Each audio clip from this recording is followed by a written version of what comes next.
Good evening, good morning, good day, whatever time of day it is there where you are in wherever you are. We are studying the Book of Psalms and Song of Solomon. This is Georgia School of Preaching. My name is Mike Underwood. This is, I think, lesson or week number 9, maybe lesson number 9, week number 10, I'm not sure. Anyway, what we're going to do today is a little bit different. We've been studying in Psalms, various Psalms, and we'll go back to that. But what I want to do today is give you an introduction to the book of Song of Solomon. And I want to say at the outset, I am no Song of Solomon scholar, and what I give you is mostly what I have gotten from other places. But I want to be honest with you about it, that I am not a Song of Solomon scholar, and you'll see that most likely in the study. But I'm going to give you, and we'll talk about it later, but some direction, some informational direction that you can use in your study. And I'm making it a part of the class because I think it's a good addition to the class. I gave you a link to it last week via email. Did not include it in the lesson last week, maybe should have, but at any rate, I did not. I actually intended to record the lesson or the Song of Solomon information in the lesson last week, but I talked too long on the Psalms, and so I didn't get that done. But anyway, I just want you to be aware that I am no Song of Solomon scholar, and as you'll see in the introductory work, there's few that are, and those that are don't agree with each other. Before beginning my studies for this class, and when Brother Tidwell, the director of the school, told me I was teaching Song of Solomon, I told him I've never taught Song of Solomon and have hardly read it. And that's to my own shame and to my own discredit, and also to my own loss, because it's a great and wonderful book and should be studied, especially by young couples, but not just young couples, but older couples. But young couples will do their marriage well to study this book under the guidance of someone who is familiar with the teachings of the book and who is familiar with the idea behind the book. When I first started studying this book, I would have sworn that Romans is the most difficult book in the Bible, and Galatians follows next right up to it, and then Revelation and the accompanying apocryphal books of the Old Testament would be among the harder books of the Bible. With those books, however, as difficult as they are, I'm able to compare the difficult passages or the difficult portions of those particular books with other portions of Scripture that will either support a particular interpretation or deny it. So I can use the Bible to be its own commentator in the difficult passages of Romans or Galatians or Revelation or some of the apocryphal books of the Old Testament. But when it comes to the Song of Solomon, I don't have that resource. There are no other portions of Scripture like Song of Solomon, and I'm not the first to find this difficulty, and it's the reason that I think one of the reasons anyway that the Song of Solomon was not even included, or was one of the last books to actually be included in the canon, and there was great debate as to whether or not it should be included. In fact, some still don't consider it part of the official canon. But like I said, to be honest, in 30 years of preaching and in 45 years of being a Christian, I've paid little attention to this book. And it's to my, as I said, my own shame and my own loss, because it is an inspired book and it does have something to offer. It has something great to offer. And unfortunately, I'm not alone in this. In my 45 years of being a Christian, only a handful of times have I ever heard mention of the book in a teaching atmosphere, much less an actual teaching of the book. I can only recall one time, and 45 years of being a Christian where I was sitting in a class where this book was taught by a qualified individual, by even an unqualified individual. But I'm trying to think of his name now. If I weren't actually trying to give you his name, I could give it to you. But at Polishing the Pulpit, and I want to say 2006, somewhere around 2014, they had a morning series of lessons by Dave Shannon. Got it. Dave Shannon, who was teaching through the book of Song of Solomon. And actually, Dave Shannon is the one who turned me on to the resource that I'll be giving to you later on, a fellow by the name of Tommy Nelson. Dave Shannon got some of his, maybe much of his material, ideas anyway, from this, who did I say, Tommy Nelson out of Texas. And at any rate, in 45 years of being a Christian, that's the only time that I've actually sit through a class or sat in a class as a student where this was taught. Maybe your experience has been different. Maybe you are well acquainted with the book of Song of Solomon. But I have not been, and again, I can only give apologies to myself for that as well as to you in this effort to teach the class. The reasons why this book is not dealt with in a public way, at least not very often. I think there are certain contexts in which it should be taught, and there are certain contexts in which it's probably not a great idea. As Brother Brother David Shannon said in his classwork or his material that he presented at Polishing the Pulpit, the Jews wouldn't allow their children to be exposed to the teaching of this book until they were 12 years old. And David said, I wouldn't want my 12-year-old being exposed to the material that's in this book. This is an adult content book. It's got adult themes. It's got adult things that are happening there. And it's a great guide in courtship and in marriage, if we can understand the book. And it's really hard to understand. But because of the sexual content, because of the what's involved in the book, you don't hear many public discourses about the book. Preachers don't preach this book in their congregational settings. It's just not appropriate to do so because of the mixed audience that's there. If you have an adult audience, then it'd be probably a really good time to do that. But it's not meant for children, and because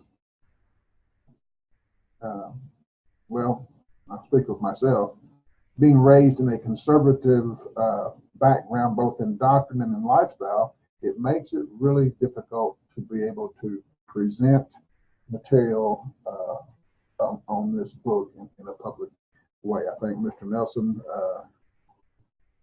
was not raised as conservatively as I am. He is able to boldly say things that I would blush in saying. And so the book is shied away from because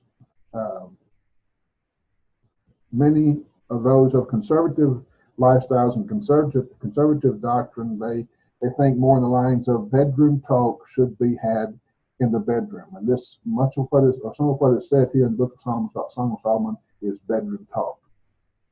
For example, how are you going to preach? Your two breasts are like two fawns, twin gazelles, which feed among the lilies. How are you going to preach that in a open context of with young people and with people who are raised in a Victorian or with a Victorian? That's kind of outdated anymore because there's not a lot of those left.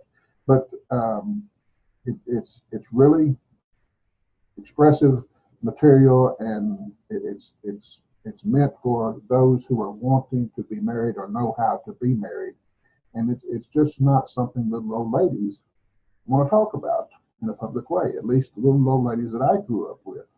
In chapter 2, after the male suitor has garnished his woman with such compliments after she sees what kind of real man he is, she says, sustain me with cakes of raisins, refresh me with apples, for I am love sick. Raisin cakes, this is how I've come to understand it from others who have taught, raisin cakes were used in pagan fertility rites as an aphrodisiac. She's saying, the woman is, I want to go at this guy all night long. Bring me the raisin cakes so that I can go at this guy all night long. Just between you and me, you can't teach that stuff from the pulpit in most audiences. It's just not going to be allowed, and it's not appropriate. But on the other hand, we need to understand God put this stuff, if I can use that terminology, God put this stuff in the Bible because he knows who you are. He knows who we are. He knows how we are made. The psalmist says that God knows that we are but dust. God created us from the dust. He knows everything about us. He knows what turns us on, what turns us on, what turns us off. He knows our switches, as Mr. Nelson will use that term often. He knows what turns us on and turns us off. He knows that we have sexual desires. He gave us sexual desires. He created them within. He made them as strong as they are. It's not something wrong with you that you have a strong sexual desire. God gave you a strong sexual desire. God made you with strong sexual desires. Maybe it's because he wanted us to procreate. In the book of Genesis, we're told this is one of the first laws, if we can call it that, given to Adam and Eve, to procreate, fill the earth. So maybe God gave strong sexual desire so that you would fill the earth. Maybe he did it as a gift. God is a gracious, gift-giving God, and he loves us. He made us flesh, and then he gave us this gift of sexual or fleshly expression. He wanted us to have pleasure. God's not just all about being, as we talked about in one of the Psalms, I think, approved. He gave us this means by which we can have one of the greatest pleasures that a human being can have. But the book is more than about sex, and I want you to understand that. The book is about love. The two are connected intimately, of course.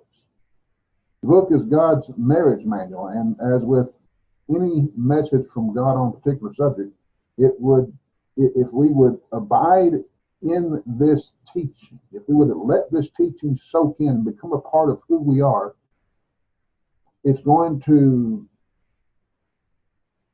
help us control sin in that area of life that message is directed toward. And in this case, the sin is divorce. If we will teach this book, if we will learn this book, if we will apply this book, if young people and old couples alike will adorn their marriage lives with the teaching of this book, the divorce rate in our churches and in our country will decrease, and the marriage rate will increase.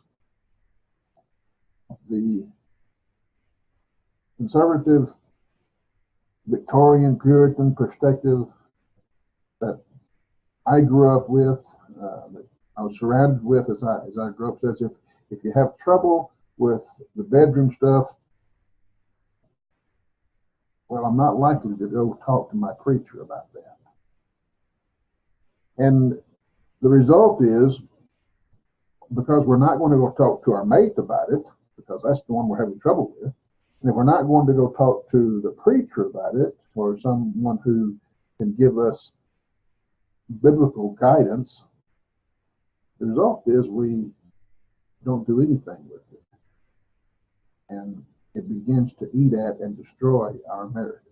When you don't deal with the problems that come up in courting and marriage, it's a destructive force. So they must be dealt with. They must be talked about it. And that's what God is doing in this book. He's talking about it. He's giving the vent to talk about it. And if we don't talk about it, and if we don't talk about it to our preacher, we may end up, another option is to go and hire some trained, worldly trained counselor to talk with about it. And they're not going to provide us the teachings or the ways of God. You can buy commentaries on the book of Song of Solomon. You can buy small group studies or participate in small group studies in the book of Song of Solomon, and maybe these will help you in doing that. But one thing you'll find as you look at the different commentaries and the different studies is you're going to really have a hard time finding two that will agree. There are scholars in the field of interpretation that help us understand why there is so much difficulty in coming to a common understanding of this book. Dr. Denny Petrillo, I'm going to quote from his notes, as he also quotes from others. He says, although the book is small, only 117 verses, it has a very large number of uncommon words. This is one of the ways that counting the words and seeing how common those words are to a particular author or to a particular usage. It's one of the ways that people determine, did Paul write this book, or did did Peter write this book, or they count words. They count words that are customarily used by Paul or not customarily used by Paul. If there's a whole bunch of words that are not customarily used by Paul, they'll say, I'm not sure Paul wrote that text. So they count words and they try to figure out, use words in that way. Well, that's what Mr. Petrillo's research reveals to a degree. He says, although the book is small, 117 verses, it has a very large number of uncommon words. It contains 470 different Hebrew words, which is unusually high for a book of this size. And of those words, 47 are unique to the book itself. 51 occur in other parts of the New Testament 5 times or less, and 45 words occur between 6 and 10 times, and an additional 27 words occur between 11 and 20 times. This leaves about 300 common words in the Song of Solomon. What compounds the problem, he says, or this problem, is that there are only 18 verses which include words that are familiar to Hebrew experts. That presents a huge translation problem. If they're not familiar with the words, how do you translate them? You go to Strong's Concordance or the Hebrew Concordance, and you'll see the word whatever, Bereshith, and you'll say it means this, this, this, this, this, this, this. And it's because they have compared all the usages of it in the Old Testament or in the Hebrew literature that we have, and say, these are the different ways that word has been used in sentences. Well, when you find words that haven't been commonly used, then you don't know, you can't pinpoint concretely or just exactly what that word means. And it's true of any language, of any ancient language, or even any language that today, if you don't know, if you hear a word and you don't know how it's used or how it's commonly used, and you don't know a real good way to translate that word. Lloyd Carr, as quoted by Dr. Petrillo, notes concerning this point, in other words, more than 1/3 of the words in the song occur so infrequently that there is little context from which accurate meanings can be deduced, and 2/3 of the verses of the song have uncommon words. Hence, many of the proposals made in the various translations and commentaries are at best, I agree with this 100%, what I have read, they are at best educated guesses, particularly in the case of those words which are unique to the song. They may well be incorrect in our translations, you say. Well, every scholar of the book has his own interpretation. There are 5 main methods of interpretation of the psalm. I'm going to list these for you, kind of define them a little bit, but I'm mainly listing them because this is one of the things that was asked of me in teaching the class. Tell them the different ways that it can be interpreted, but then point out the way that we typically interpret it in the church, I guess. Number 1, 5 main methods of interpretation of the book of Psalms. 1, allegorical. This interpretation considers the Song of Solomon to be an extended metaphor using the format of a relationship between two who serve as a teaching device. Thus, the definition says, those who adopt the allegorical position consider the Song of Solomon to be about God and his dealings with Israel, or is prophetic and refers to Christ dealing with the church or Christ's relationship with the church. I have great difficulty in that means of interpretation. The Bible does contain allegories, and you can see those recorded in look in Genesis or Galatians chapter 4, for an example, verse 24. There are reasons, however, to reject the position that the Song of Solomon is a allegory. For one, it strains the text. The book is much too graphic sexually to assume, in my opinion anyway, that it depicts the relationship between Christ and the church. I've read and heard lessons that try to do this, and they're almost X-rated and vulgar, and in my personal, if I can use this term, I don't like to use this term, but in my personal relationship with Christ, I can't find a way that I can love Christ like that, or Christ can love me like that. It's just not appropriate, in my opinion, to take the relationship that's pictured in the book of Song of Solomon and say that's how Christ loves us, or that's how we are to love Christ. Yes, in Ephesians chapter 5 and John or Revelation chapter 21, the church is referred to as the bride of Christ. But the intimacy of sexual relationship is just, it's taking the metaphor, the idea too far, and yet some people who use the allegorical method actually go that far. I won't say that they all do, but they actually go that far, and I just have great problems with that.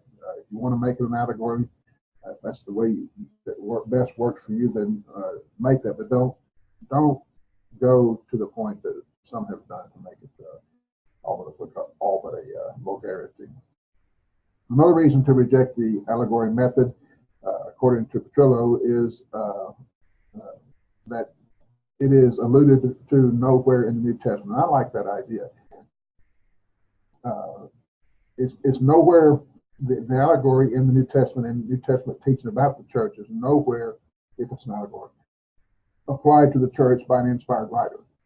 It seems logical that if the author, if the song was talking about the church, then and Christ in the church, then at least one inspired writer of the New Testament, or Jesus himself, would have appealed to the book of Song of Solomon about that relationship between Christ and the church, but no one did. Paul and John both speak of the church as being the bride of Christ, but they don't take the opportunity to say, as a matter of fact, back in the book of Song of Solomon, it says, they don't do that. It's not applied in that way by New Testament or inspired New Testament writers.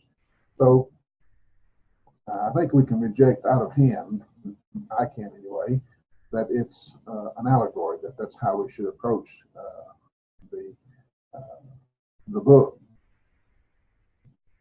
Another method of interpretation, second one that's listed for us, is that of typology. There is a difference between allegory and type. An allegory does not recognize any historical value to a work. It doesn't consider it to be a fact. It's a story. It's an allegory. It's about it's a fable that's not really real, but you make a real application to it. But there's no, in the story itself, there's no historical context. Well, with a type, there is a historical context. The type is real. It's Moses is a type of Christ. Moses is not a fictitious character or an allegorical character. He's a real character. Melchizedek was a type of Christ. David was a forerunner of Christ. But there are types in the Old Testament and antitypes in the New Testament, fulfillments of those types in the New Testament, and they were actual things, actual historical things, whereas an allegory, it's not. Again, while it's denied that it's not denied that the Bible has types and antitypes, there are difficulties with making this book of Song of Solomon a type, which is fulfilled by some antitype in the New Testament. Again, it strains the text, making very graphic sexual references and trying to fulfill that or find the antitype for that in the New Testament or in the church or in the relationship between Christ and the church is just, for the same reasons I reject the allegorical method, I reject the type and antitype interpretation of the book, because it's just not appropriate in my understanding, in my perspective of interpretation of the text, teaching the text. I can't see how that works. Drama. Origen in 250 said was the first, at least on record, to suggest that the Song of Solomon was a drama, and it wasn't until Delitzsch later, several centuries later, suggested this as a logical means of interpreting the book that began to be popular as, hey, maybe it could be a drama. So there are some who, following Origen and following Delitzsch, who say that it's a drama. It's basically a writing intended to be acted out on stage, or like a musical acted out on stage. And for a writing to have that character, or have that qualification of being a drama, it has to meet certain criteria.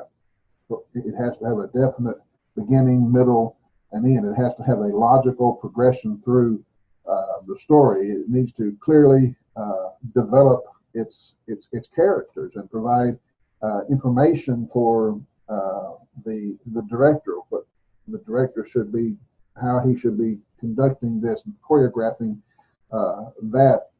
And as a work, as it's presented to us in the scripture, it doesn't have that. It doesn't give us those instructions. It doesn't give us those details. Sometimes we can't tell from reading the psalm. At least I have difficulty with it, and I've noticed that other commentators did too. You can't tell who's actually the speaker. There's several people who could be speaking, and it's sometimes hard to discern where one ends and another begins on who is speaking. Sometimes it's very clear, but sometimes it's very not clear. The text of Song of Solomon would have to be radically changed in order to fit the criteria of a drama. Carr said, considerable experience in theatrical productions and direction has persuaded me that the Song of Solomon, as it is now stands, is unactable. He says it would be virtually impossible to stage effectively without major writing, and it lacks the dramatic impact to hold an audience. So drama, though some men a lot smarter than me say that that's what it was. It was a play to be acted out. I'm thinking it's probably not that. Then there's a literal interpretation. Interprets the book just as it appears on the surface, the story about the feelings of and desires of two young lovers. With this interpretation, we're not burdened with the impossible task of trying to find logical allegories, or at least applications to their allegories, or try to find ways to explain certain things that are spoken of, the graphic information, for example, how to apply that in a type and antitype situation. And we don't have to rewrite the text altogether to make it a drama if we take this literal interpretation, that is just take it as it is. But there are some difficulties with a literal interpretation. The foremost is that it's the reason it's a book God has given us for the purpose that he gave the. I can't believe that. Excuse me.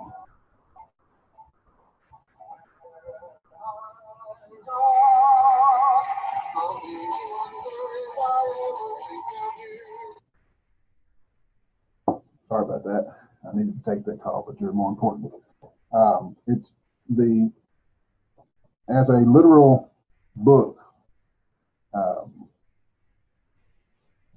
without I actually didn't know it. Hello? Hey, Danny, I'm recording right now. Can I give you a call back? All right, I'll call you back in about an hour. Thanks.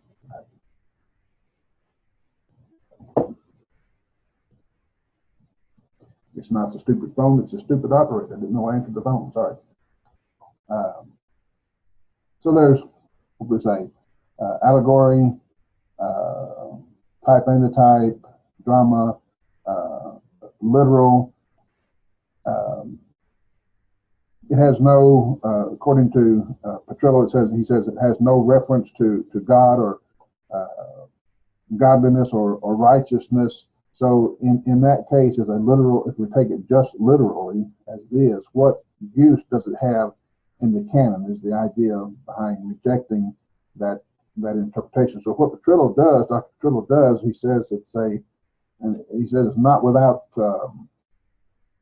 difficulties either. There are difficulties with any one. There's some have less difficulties than the other. He says it's a didactic moral teaching.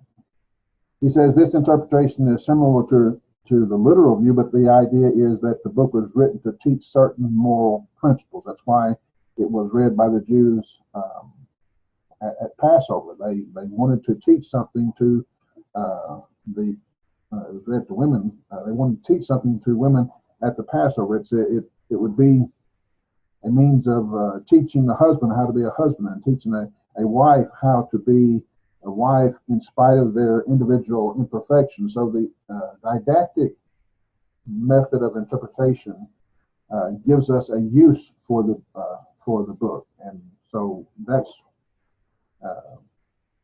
how. And I'm using Dr. Petrillo's notes here. That's how he approaches it, to teach us some valuable principles about marriage, about our sexual selves. There are, as we said earlier, God has made us to be sexual beings, or at least He's made sexuality a part of our being. And there are right ways to use that. There are wrong ways to use that. And the Book of Solomon is in part that teaching, that instruction of how we can conduct ourselves, how we should conduct ourselves sexually. Walter C. Kaiser, in his Old Testament theology, says the book then was intended as a commentary on Genesis 2:24 and a manual on the blessing and reward of intimate married love once Yahweh lit the flame and given the capability of enjoyment. So he sees it as a moral teaching, a didactic teaching on how to live our lives with the sexual part of our lives, God-given sexual part of our lives. I want to read a couple of commentators real quickly in this regard. One, Carr, that we mentioned earlier, says a frequent Old Testament term for sexual union, the sexual union of a man and woman, is the verb know. Doing some research on that word know, it's interesting how it's used. Know, K-N-O-W, how it's used throughout the Old Testament. It's not always used of the intimate relationship with the wife, but it's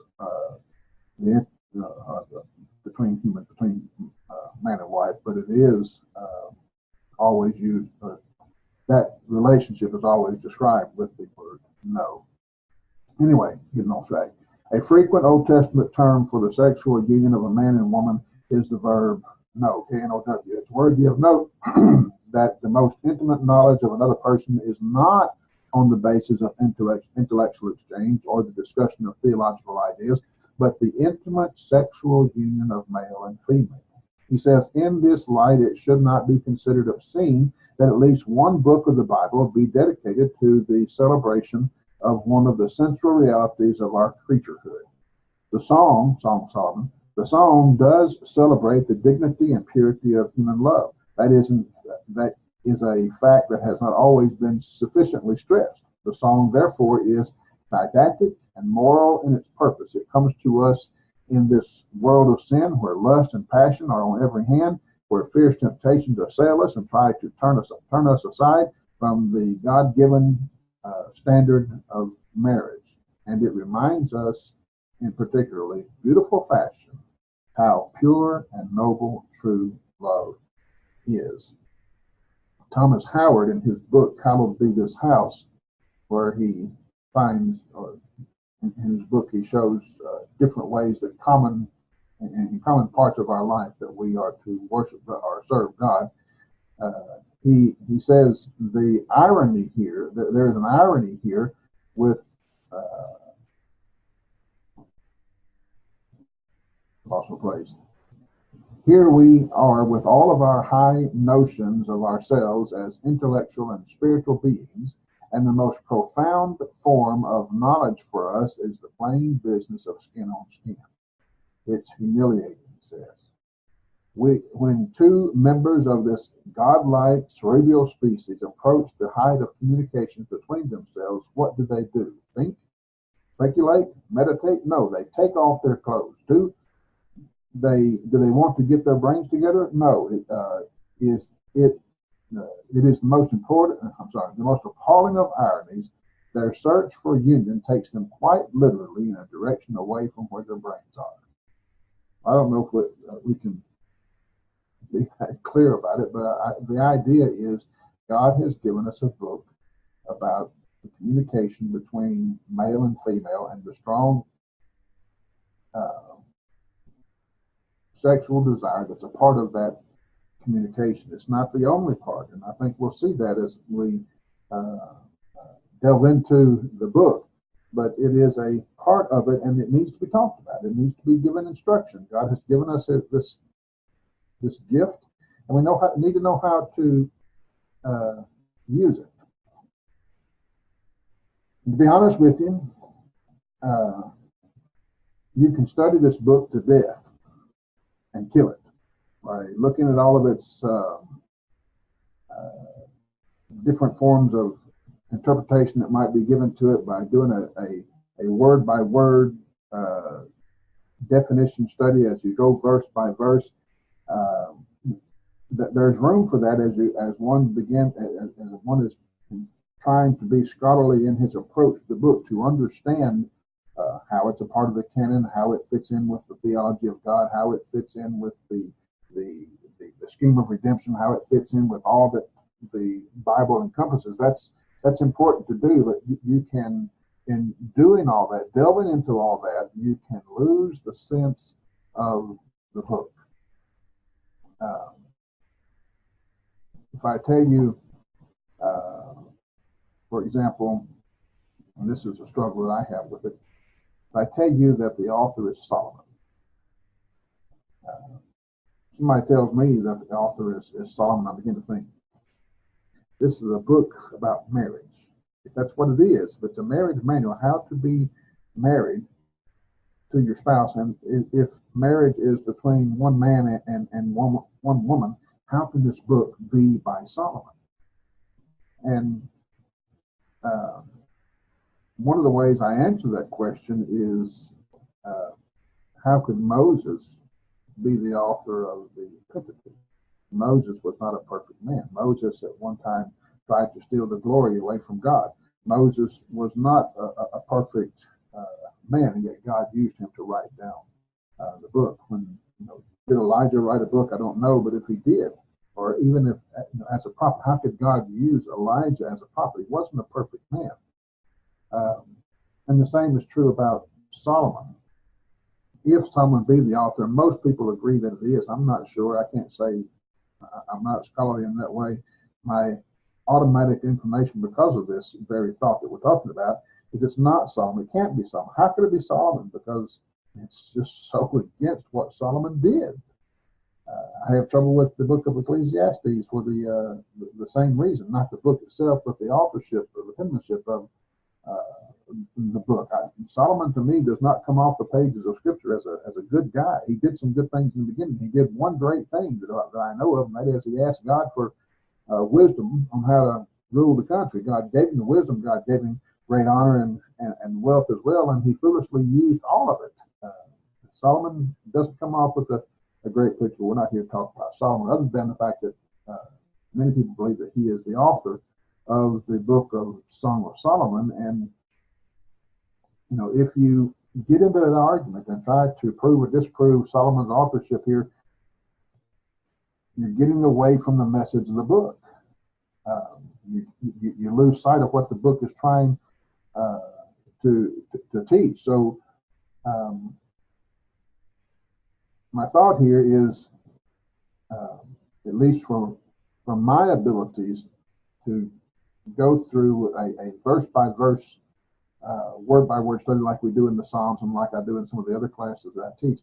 I don't know that that's the best approach for the study of this book.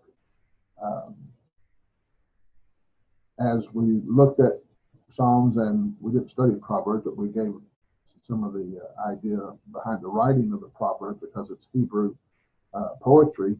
As we look at the book of Song of Solomon, this is it's poetry. It's Hebrew poetry, and it's not. If I understand poetry correctly, and I'm not a poet nor a great student of poetry, but what little I know about poetry, you can't necessarily read it like you would read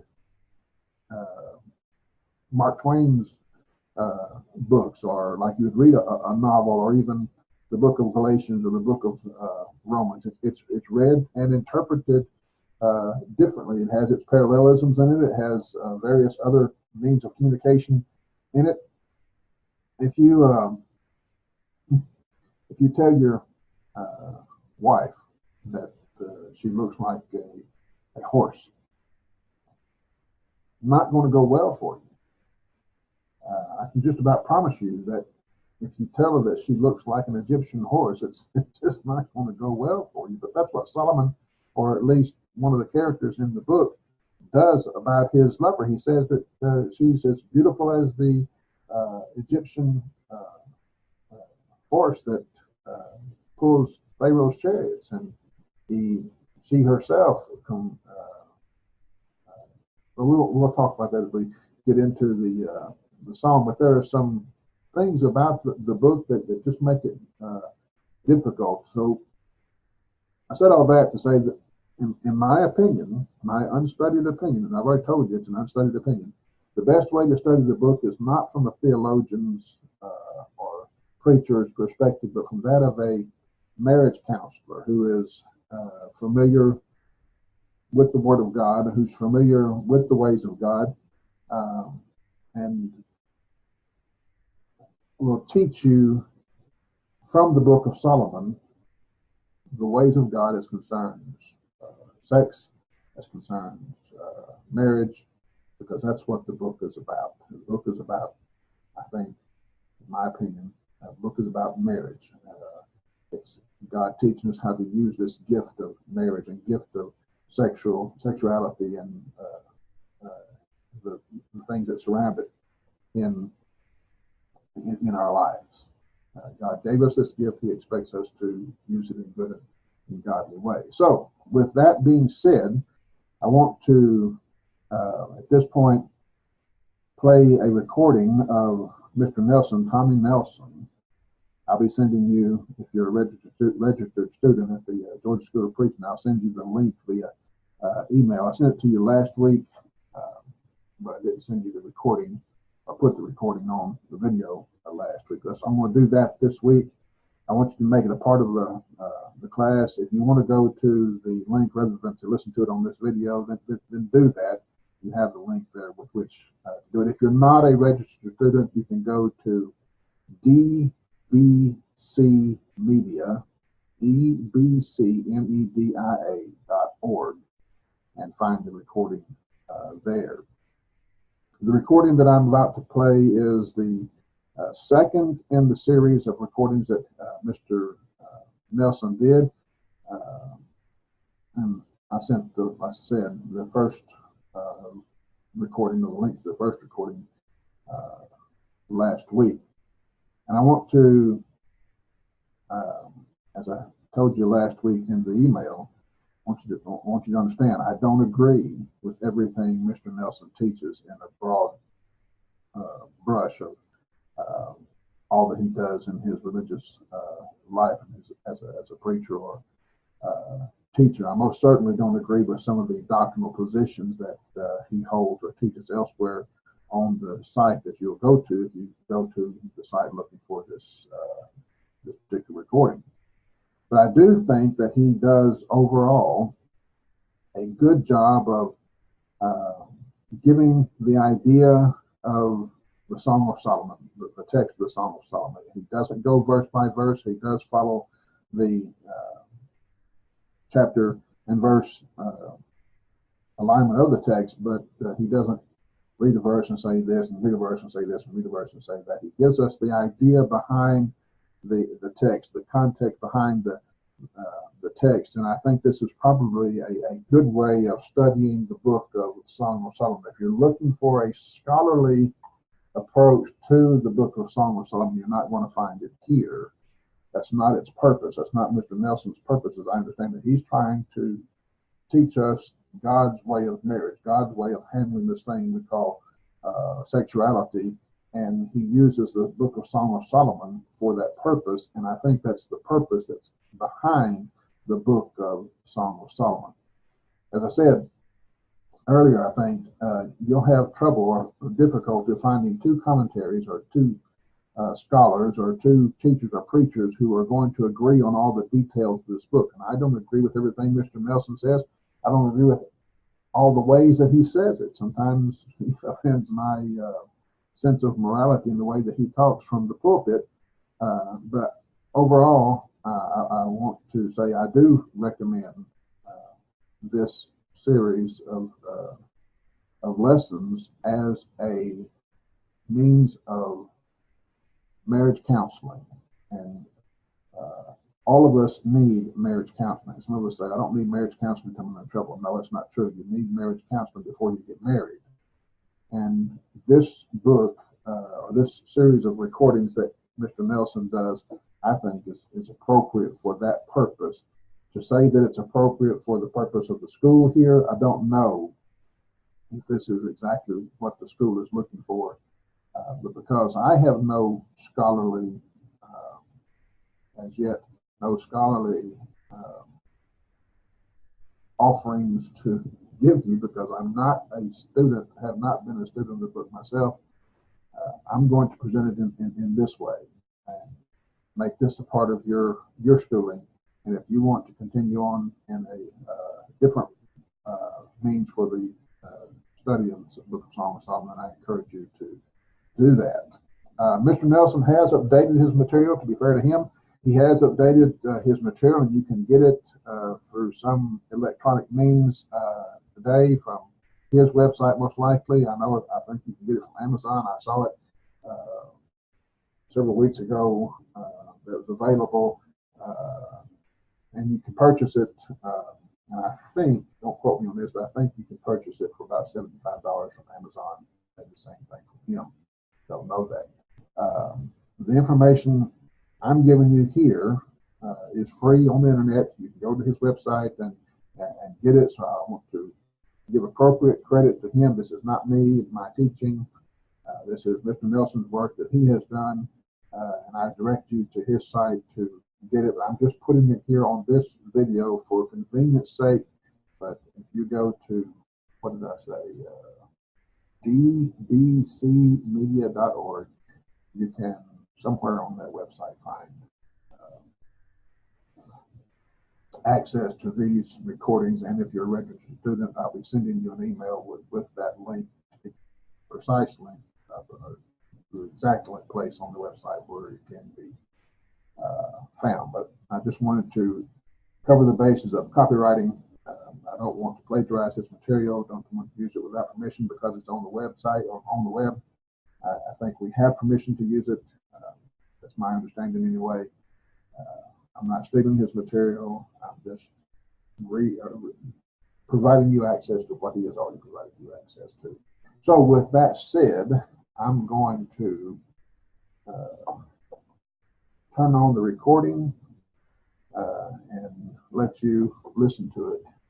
This particular recording is the second, and it is 43 minutes long. Here we go.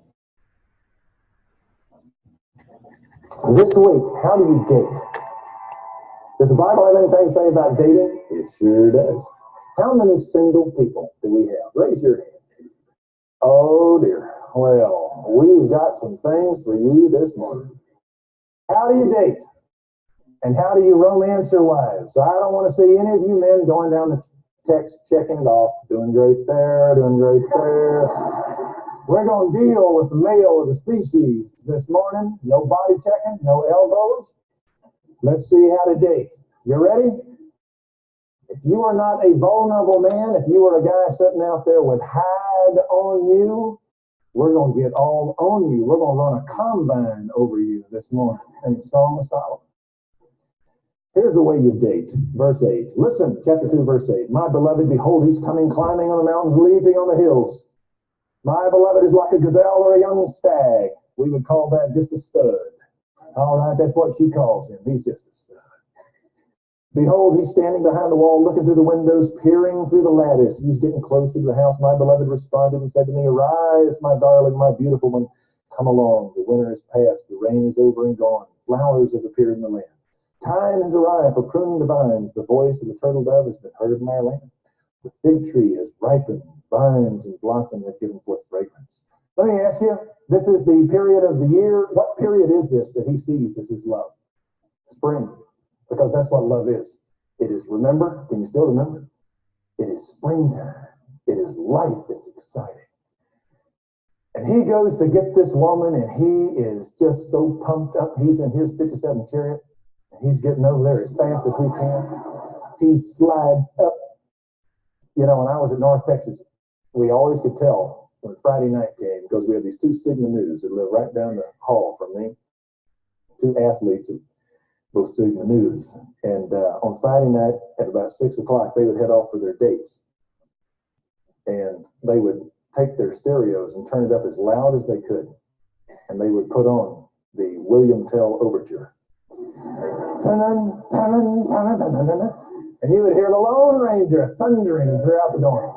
Because that's how they felt in going to get these girls. They were so excited. I can remember living in Kerr Hall, and from Kerr Hall you can see Maple and Clark, the two women's dorms back when I was in school anyway. And you'd look out the windows, and they would shut down the women's dorms at 10.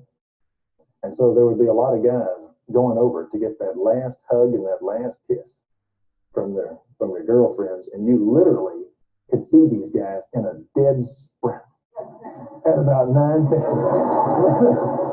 Just to get this thing. And when I read Song of Solomon the first time, I thought about the William Tell Overture. I thought about these guys in a dead sprint over to Maple Street Hall. That's the way it is. And you know what's sad about this text? We read this text and we laugh. The text is not to be laughed at, gentlemen. It is put there to be emulated. This is the Bible. Romance. We tend to see these couples eating out, and we look at them at how they kind of moon at each other and look at each other, and we think, they'll learn. They'll learn. They'll get tired, bored with each other, flat, stereotyped, and then they'll be like us. And that is not the way you are supposed to do marriage. Romance here is not meant to be laughed at or to be departed from. It is meant to be imitated and mimicked. You know, I'm a poetry lover. I happen to love poetry, and I love to read it around my family. The only problem is my two boys, Ben and John, do not share my love of poetry. All right? And so I go to read it, and they kind of go, here he comes again. And I say to them, I say, hey, listen up. I say, fellas, it's good for you to be in school and to learn the static sciences, to learn history data and science data and chemistry data and pronouns and verbs and gerunds and participles, and that's good to learn the data. But if you can't learn data along with Keats, Byron, Shelley, Longfellow, Whittier, life loses its soul. See? And that's the way that romance is. When a guy gets married, see, he's romantic, but he loses it. And then guys get caught up in their duty and their responsibility. They have got to make that check. They have got to do the weed eating, and they've got to do the mechanical work and provide that check. And the woman has a duty and a responsibility to that home.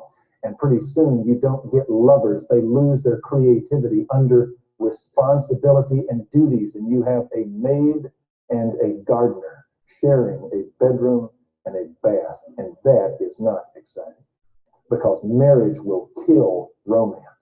It is possible to be dutiful and responsible and still be creative and spontaneous and exciting. It's just that you don't do it instinctively anymore. You work at it. Do you know that at Dallas Theological Seminary, the greatest problem they have in preaching classes is that the preachers there, these young guys, come up to be preachers. And when a young guy, now dig this, man, when a kid is little, he is creative. A little boy loves Legos and Lincoln Logs and crayons and sand piles and makes sand piles and army forts because he's creative. And then he becomes a man and he graduates creativity. And he goes from crayons to rulers and T-squares and compasses and protractors. And we responsibilityize the guy, and we take little boys and breed creativity out of them. And when Howard Hendricks gets these guys in preaching classes at Dallas Seminary, he says they are all good at coordinating verbs, context, syntax, theology, and systems, but they are terrible as preachers. And they end up graduating Dallas, and they are marvelous at the skill of embalming an audience. They can embalm hundreds with syntax, context, grammar, and all of that stuff. But they have lost the ability to be what God is. God is a romantic individual. This book is a love song. And they have lost the ability to get into that text and to feel like Peter, John, James felt. They have lost the ability to look at a crowd and to think how that bank teller out there feels, and how that teacher feels, and that housewife feels, and to get into their souls. And so Hendricks makes them teach in a homiletics class, Acts chapter 3. The lame man's being healed. And you know what they have to do? He won't let them. You ought to see a Dallas Seminary guy. Dallas Seminary wardrobe, their uniform is a blue sport coat, gray slacks, wire rim glasses, because all of these Poindexters are blind by the time they get there because they read so much. They got a little gray in their hair, and they are all very, very rigid kind of guys like this. And he takes them and makes them teach Acts chapter 3, but you can't teach it. You've got to communicate it in a creative way. You can do a puppet show on it. You can do a, what else do you do? Charlie, you do a rap. You can do a rap. You can do a skit. You ever seen a 40-year-old guy, weighs 220 pounds, do a creative dance? And he makes them get stupid to break the parameters, because young boys lose the ability of being creative, and that's why they become lousy husbands. Very responsible, but lousy lovers. Well, this guy is still romantic. And we're going to check him in 2 weeks, 3 weeks. And they're going to be dating when they marry. Watch this. Verse 14. This guy takes his wife out, and in verse 14, he says, "Oh, my dove, in the clefts of the rock, in the secret place, the steep pathway, let me see your form, let me hear your voice. Your voice is sweet, your form is lovely." You're going from dating to depth. And he's saying to this girl, this vulnerable, tender girl, "Come out and let me see you. Communicate with me. I want inside of you." He does to her like Jesus Christ does to us. "I want to know you." I don't know if you couples realize it, but this is where you fell in love. You know that? You guys think that your wife just took one look at your beautiful face and just said, "I've got to have you." And I got news, that ain't what she felt. You spent time with her, and you got into her, and she got into you, and you touched her deeply. This is the way you fall in love. I fell in love with my wife. You go down University Drive, there's an apartment complex over on the right off of Greenway or whatever it is up there. That's where I courted her at, and I'd go into that apartment, and we'd sit and drink hot chocolate. And I did something to that woman I had never done. I told her how I felt. Level 1 communication is cliche. Level 2 is the sharing of information. Level 3 is feelings. And I told her how I felt, and I told her what I was scared about, and I told her what frightened me. And you know what? She didn't laugh at me or mock me. She sympathized and reflected me, and she was tender. And she told me what she dreamed about and what she hurt and what she cried about. And you know what? I listened to her. And I reached inside of her and I touched her. And we fell in love. And we thought, we've got to do this for 60 years. You know what my biggest problem is in marriage? I quit doing it. My biggest struggle in marriage is I went from being someone that communicated with my wife, someone that was close to my wife, and I got married and got to be someone who was close by my wife. Big difference, isn't there, ladies, between a husband who is close by you and a husband who is close to you. And I'll tell you guys what happens to us. That we get to where we wake up in the morning with that woman, and there she is in the bed. We share the bathroom with her, the closet with her, the breakfast table with her, the kitchen with her. We share the car with her, the mailbox with her, and we think that we're close, and we are not close. Because we don't communicate anymore. The reason that we had such good dating relationships and it was so exciting that it was springtime is because I picked her up at 6 and I said, I'm going to bring you home at midnight and it's me and you. And we're going to talk and get deep. And I'm going to listen to you and I'm going to get up into you. And that's sweet. And we quit doing that. And a husband spends his time at the job and he comes home and vegetates. And his wife tries to get up close to him. You know what, guys, is the biggest complaint that I hear when women come in for counseling? It's not that their husband is irresponsible, not that he is a bad lover. It's that he will, quote, he no longer will share himself. She says, when I say to him, how did your job go? I want to know that. Guys, you were created, Corinthians says, for the glory of God. The woman, quote, for the glory of man. Eve was created for Adam. When you will not share yourself with your dove and have her come out, it is like your Bible now takes on blank pages and God will no longer talk to you. You have got to share. When she says, how does your job go? She means, how does your job go? And she wants to get down deep inside of you. Tell you what I do with my wife. I still try to date her. We had a date a few weeks ago, went out to the clay pot and got a corner booth. And I put her in the corner to look at this wall, and I looked at this wall. And all I wanted to see was just her.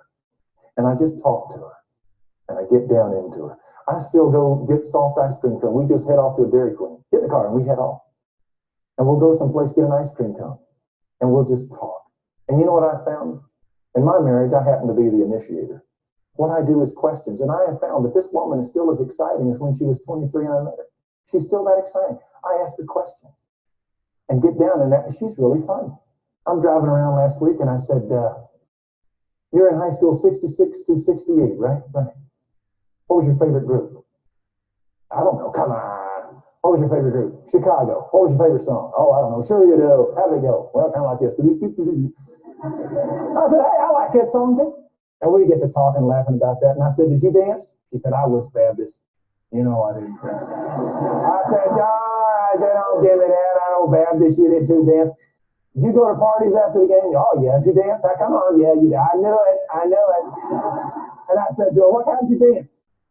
She said, what do you mean, how'd I dance? Yeah, how'd you dance? I mean, you danced the boogaloo, the twist, the frug, remember all the stuff in the 60s? How did you dance? Oh, I can't remember. Well, show me. Come on. And I'm driving down the road. Come on, show me. And she's doing all this stuff, you know.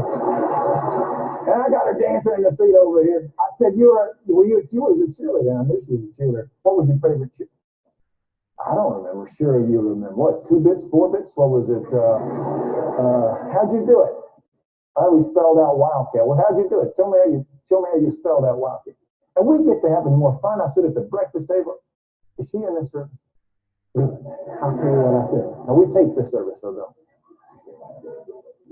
I'll tell you what I did. She's in college. I'm at 68 on, and I say to her,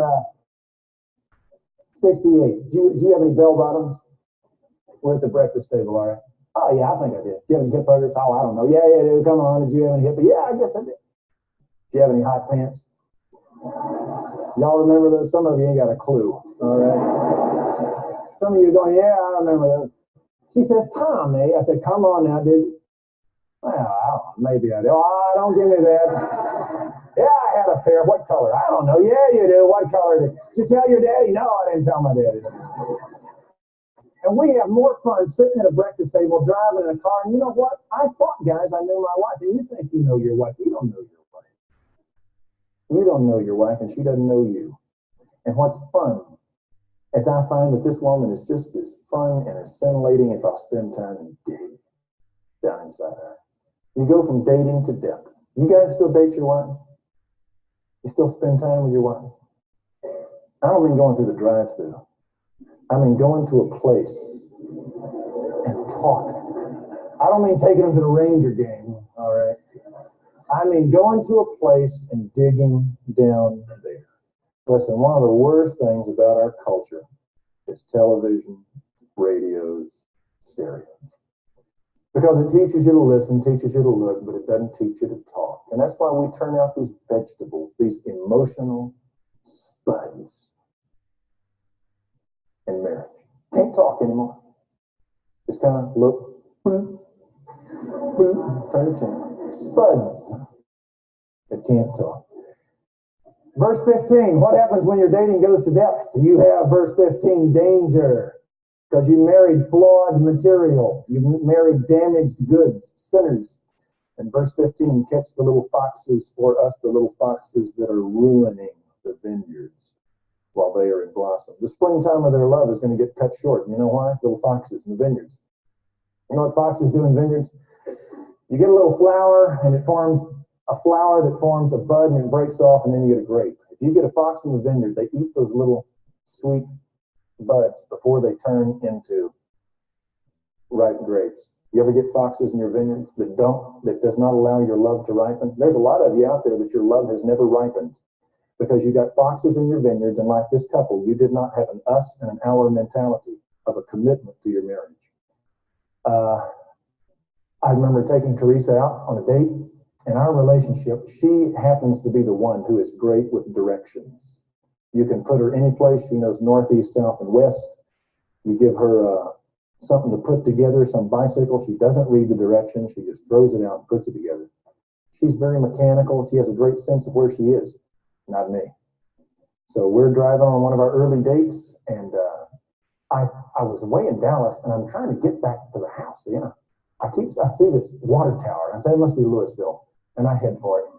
And it's not Louisville, and I say, it's okay, baby, I know. And I get out and go into a 7-Eleven. I say, hey, Mac, where am I? He said, well, that's Texas Stadium right over there. You're in Irving. So I get back, say, we're in Irving. And I'm looking at Teresa, and I see this little tight smile. And she wears it all the way home, and I found out that there was a fox in our vineyard. See, we were different. And she happened to get kind of impatient with me because I do klutzy kind of things. And she began to find out I'm very disciplined. I'm disciplined off the chart. My wife is very spontaneous. She's up at the crack of noon. Because she about 11 o'clock, and my wife gets to perking at about 11. Because you get the kids to bed at that time, and boy, you get to perking, man, I fall out. I've never gone past 5:30. 5:30, I sit up like this, I'm ready to go. She's laying there, and as a result, I can be very inflexible, and I didn't realize that. See, when you're a single, you've got problems, but you don't know you've got problems. It's like one hand clapping until you get married. And then all of a sudden you find out, I am inflexible, and I am impatient, and I want things my way, and I am uncontrolling. And you didn't realize you didn't like to reconcile problems, that you would walk off and close the door, and you can't do that. You never knew that until you got married. You never knew until you got married you had to have things your way. You never knew you were controlling and selfish. And you never knew that you couldn't buffet your body and make it your slave. And you get a couple that has an inordinate passion for each other. They can't deal with a sexual relationship. And they get a fox in their vineyard. You find out a guy that has a sharp, quick tongue, an abrasive tongue. And he never knew that until he got in a marriage. There's foxes out there, aren't there? And that's what happens. Do you know what you have to do? You have to do it like this. Catch the foxes for us. that are ruining our vineyards. You know what most couples come to my study for counseling say? They say, he's got a fox in his vineyard. She's got a problem in the vineyard. The biggest problem in counseling is when you see a couple pull up at your study and the woman gets out. In all of my years of marital counseling, I have been called by one man to deal with problems. It's always the woman, because the guy thinks a good marriage is duty. The woman does not want duty. She wants that husband. And they start having problems. And she gets out of the car carrying her Bible, 2 Dobson books, and Tim LaHaye. Okay? Walking up to the door, dragging this drone behind her, who is not going to communicate, and they sit down, and what it ends up is, change my wife. Oh yeah? Well, you change my husband. And they want me to work on the other one. Now, I'm a nice guy, and I'll tend to work with them. You go to Tom Purvis in our church, who is our counseling director. Tom is a good counselor because he's nasty. Good counselors don't need to be sensitive. A good counselor is nasty. And what Tom will do, he'll say, whoa, stop right there. Y'all go home. Until you have a commitment together to where your marriage is more important than your selfish interest, I'm not going to work with you. You are going to have conflicts in your marriage just like I do. Do you know how you deal with them? When the couple says, I'm not important, we're important. And whenever my wife and I have a conflict and we just hold our hand and say, baby, I'm wrong. If you win an argument, you lose a mate. You never win arguments in marriage. You share your heart and you love and you speak with tenderness and kindness and you reconcile. And that's the way this husband is. Guys, let me tell you, when I see the greatest panic in a woman's eyes, when she comes in by herself to my study and tells about a problem she's having in her marriage, and she says, and my husband tells me that I'm dumb for feeling that way. Fellas, if a wife tells you she feels a certain pain, she's right. Don't you give her logic as to why she shouldn't feel that way. She is right. And you've got to deal with her at the emotional level. But he'll say that she's dumb. He'll say, don't bother me. One woman said he just sits and watches the TV and won't talk. And now that woman is estranged from her husband. That's why, you remember why we got married? Can you remember? Bone of my bone, flesh of my flesh, mine. The two shall become what? One flesh. The man was alone. God said, it's not good to be alone. I'll make a help suit for him. That's marriage. Help, companionship, intimacy. It says that a prostitute forsakes the companion of her youth. It says that a man who leaves his wife in Malachi 3 deserts the companion of his youth and his wife by covenant. Kompanos, with bread. Someone you eat with, you're close with. That's why we got married. She didn't marry you guys because you're a good kisser. She didn't marry you because of the wealth you promised her. She married you because at some point you opened up and she touched you and she fell in love with intimacy. And when that woman or that man feels like, I can't get inside my mate, that is the lonely there is in the world. Do you know that's why at the month of December and April you have the most suicide? Because it's Christmas and springtime and everybody's happy, and when everybody's happy and you're lonely, you die. There's no greater loneliness than the loneliness of a home. And so this woman looks at me with a panic in her eyes, and it's not because she has married an imperfect man. She has been married an imperfectible mate who will not change, who will not listen.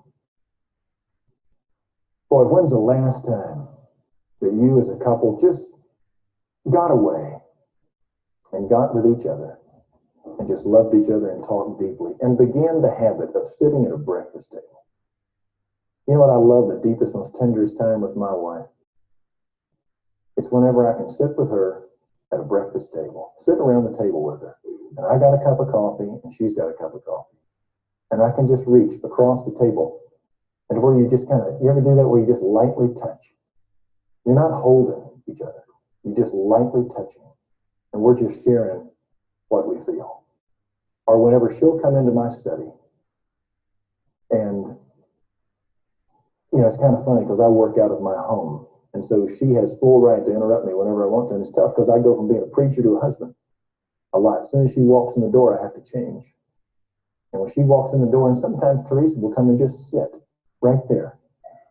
You know what I used to do, like a dummy? I used to be so committed to memorizing scripture, and I still am. You know what I do? I'd go out for a drive with my wife, and I would put my Bible on the dashboard. And I would drive and memorize scripture. And she's talking, and I'm going, that got real old. My wife communicated with me very clearly that she did not like that. As a matter of fact, she communicated it so clearly you could hear her on Mingo over here. We live on Tulane. She communicated very clearly. She didn't like that. And I said, oh, we got a fox. We got to stop that. And I shut it down. So she comes and I talk to her and we spend time. Some of you guys, boy, you're great weed eaters, you're great mechanics, great providers. You got to let that woman inside out. That's why she married you. I'm not romantic. You used to be. You used to like Lincoln logs and Legos. You used to like sandboxes. You can be romantic. Who are the romantic guys of our culture? It's not women. Guys, we are the romantics. Da Vinci, Michelangelo, Walt Disney, Mickey Mouse. It's the males. Men make the great chefs. Takes creativity. Men make the painters. Men make the directors. We're creative. It's just we have it bred out of us by our education and our society. And we are taught that a good husband is a cyborg who makes money and goes to his job and says to his wife, I'll be back. All right. Those kind of guys make for great pensions, but they make lousy lovers. And it's just been bred out of you. Now watch this. Whenever you have that kind of intimacy with your wife, watch how she feels. Verse 16. She feels added security. I'm my beloved's and he is mine. When do you feel the closest to your mate to know that my mate loves me? It's whenever a wife can talk about stupid things that she has done. And then she can say, but you know what? My husband still loves me just as much. And I'm so secure. Why? Because I'm so dumb. And he still loves me. It's when that guy can say, I know my wife loves me. Oh, listen, I know my wife loves me so much.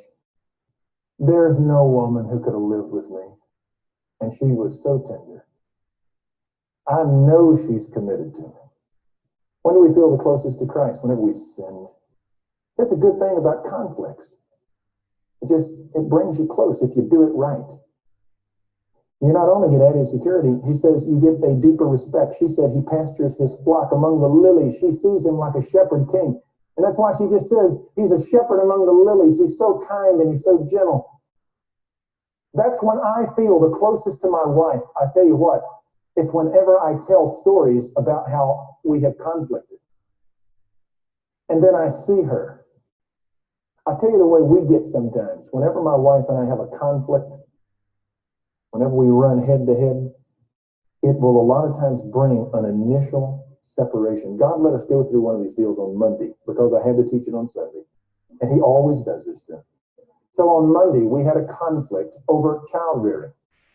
Okay, she wants to discipline. I like to use the Foreign Legion. I say, send them to France. For that. We had a conflict, I said something. You know how it is, guys? When you say something, and as soon as you say it, you want it back. And it goes, boom, and there it went. You know, conflicts are like trimming your nails. You know, it's good to keep your nails trimmed, but if you get down there to the quick, boy, you can hurt. If you say it wrong, if you say it loud, if you say it in the wrong way. And I said it in the wrong way. And I heard her. And I said, darling, that was sin. I shouldn't have said that. Would you forgive me?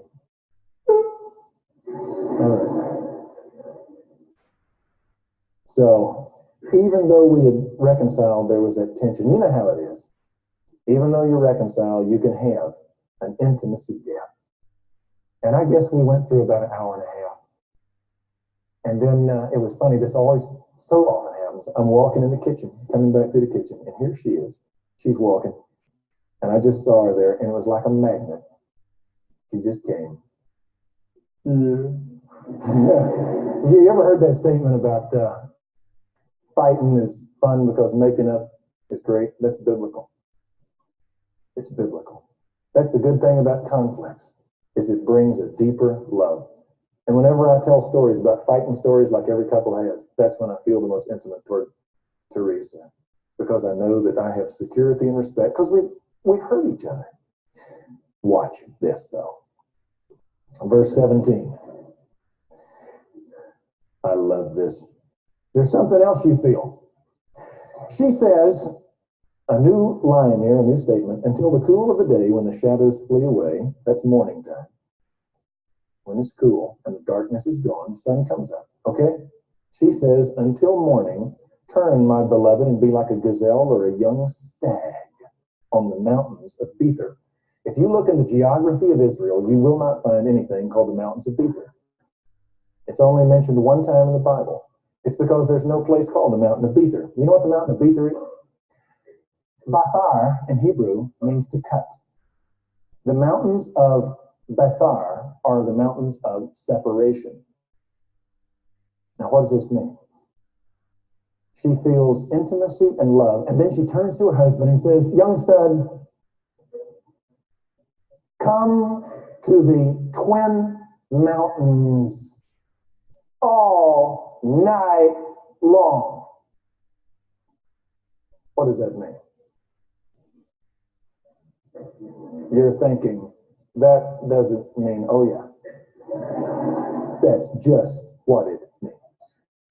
That's in the Bible. Yeah, that's in the Bible. This woman, it's talking about, and she's going to say the statement 3 times in the book. The husband's going to talk about turning and going to his hill of frankincense and his mountain of myrrh. The very last line of the book is going to be like a young stag on the mountains of spice. What does the book of Proverbs say a man should be intoxicated with? The breast of the wife of his youth. The mountains of separation are the breast of the woman, and she says, I want you. Now you're thinking, Tom, why don't you preach a series on that, brother? That's what you guys are thinking. That's a pretty good text right there. Incidentally, ladies, I mean, you've memorized wives be subject to your husbands, husbands love your wives. You ever memorize this? This is mentioned just as many times as husbands love your wives.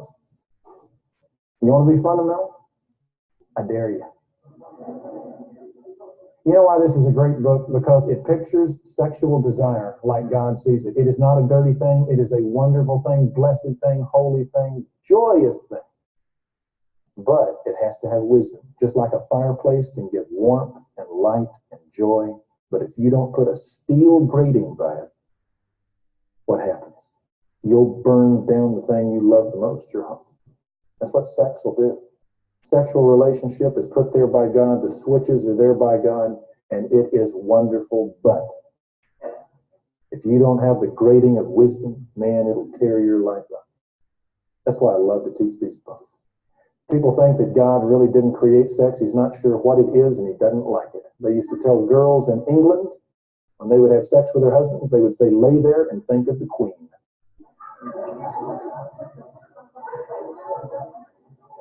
Because the thought was, the reason you're having sex is to have babies, so England will have a fighting force, and that's the only reason you're supposed to have it. That somehow sex is part of the curse. Nah, this woman just gives herself to this man.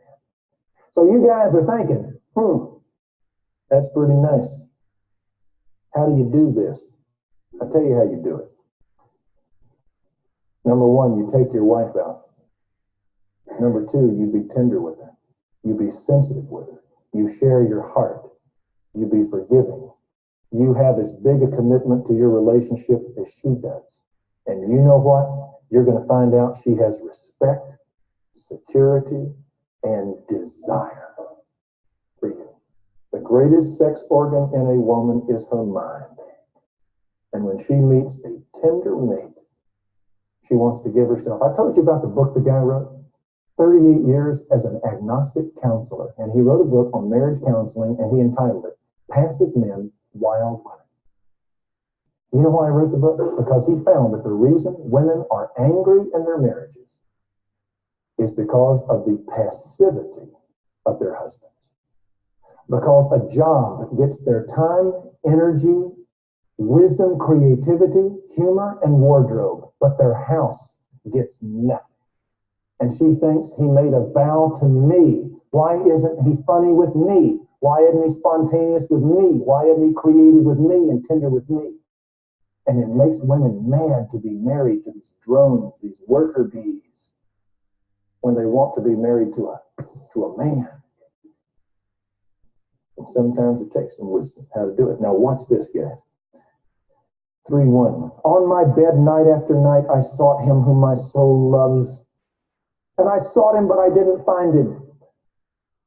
I must arise and go about in the city, into the street. This woman lies and she's thinking I lay there night after night thinking about my husband to be, and it just drove me crazy. I heard this one woman say that she brought her husband home to meet her parents one time. He stayed in one bedroom, she stayed in the other, and she heard him snoring through the walls. And she said, I cried all night because I wanted him. That's love, where you're turned on by the snoring of your mate. I heard another woman say, this dear saint, I went and spoke in Gruber, Texas a couple of weeks ago, way out by Amarillo. They got some of the most wonderful people, and I shared this text about how this woman wanted her husband, longed for this husband. She told me about how she went to visit her husband-to-be when he was a freshman at Baylor and she was a senior in high school at Gruber. She said, I went out to visit him, and I spent time with him, and then me and his family drove back home, and she said, I cried from Waco to Dallas, and from Dallas, I cried to Amarillo, and I cried from Amarillo past Fritch and Stinnett and Borger, and I cried all the way home. Is that biblical? Yeah. This woman says, I wanted this guy. And so she said in verse 2, I must arise and go about. In verse 2, I must seek him. Verse 3, the watchmen who make the rounds of the city found me. And I said, have you seen him? They said, verse 4, scarcely had I left them when I found him, whom my soul loves. I held on to him, wouldn't let him go until I brought him into my mother's house in the room of her who conceived me. Guys, why is that text there? I asked the ultimate scholar on Song of Solomon, my wife. I said, why is that text there? And she said, it is showing you how a woman feels. She said, we are weaker vessels and we are insecure. And she said to me, that is why we women want you to tell us that you love us. Even though you do the weed eating, even though you're the mechanic, even though you bring home the bread, we need you to tell us that you love us. She said, we need you to hold us and to touch our hands. How many of you guys have wives that have said to you, I'd like you to tell me, why don't you tell me that you love me? Oh, you know, baby, you know I love you. And she does, but she still needs you to tell her that. Now, I don't need Charlie to tell me that. I know Charlie loves me. Charlie comes up and goes, Tom, get away. Charlie, I'm going to give him away like that. Because Charlie knows I love him, but that's the way men are. Men don't have to do that. But your wife does. Why? Because she's not a soft boy. She's a woman. Why does she need a touch? Why does she just need you in a non-sexual way to reach out and hold her hand? Because she's a woman. Why does she need you to share your soul with her? Because she's a woman. Why does she need for you to spend time with her and take her out? Because she's a woman. Why does she want to give herself to you? Why does she want you? Because she's a woman. Verse 5. Guys, how do you respond to this? I adjure you, O daughters of Jerusalem, by the gazelles or the hinds of the field, don't arouse or awaken love until it pleases. You guys in this congregation that are single, your wife to be is going to have switches that are going to go off in her. You young single girls, you're going to have emotions of desire and passion, and everything in you is going to want to give yourself sexually to a man, and that is the most right, good, biblical, holy thing there is. But, guys, you don't hit that switch until it's time. Because if you do, you're going to build a dating relationship built on lighter fluid. And you can't run a marriage on it. You've got to build a dating relationship on the deep embers of respect, communication, and sensitivity. And that's going to go into marriage and flame into a beautiful thing. So you don't have to work on the sexual relationship by working on sex. You work on communication and tenderness and respect. What a great text. You know what happened? The first time she said this, it was when they were attracted, and God awarded her patience with the deepest relationship up till now. This time she says it, and God is going to award her in the next section with honeymoon. That's next week.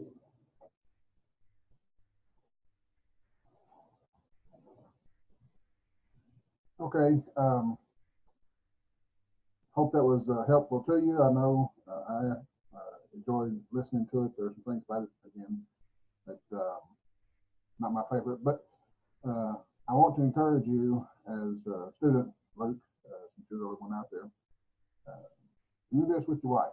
And I should have said that at the beginning, a little late now, so do it again, or listen to it again with your wife. And if you want to get a more updated version of it, like I said, you can go to Amazon or his website and get it, or you can, if you want to listen to it off of his recording, his actual website, then go to it.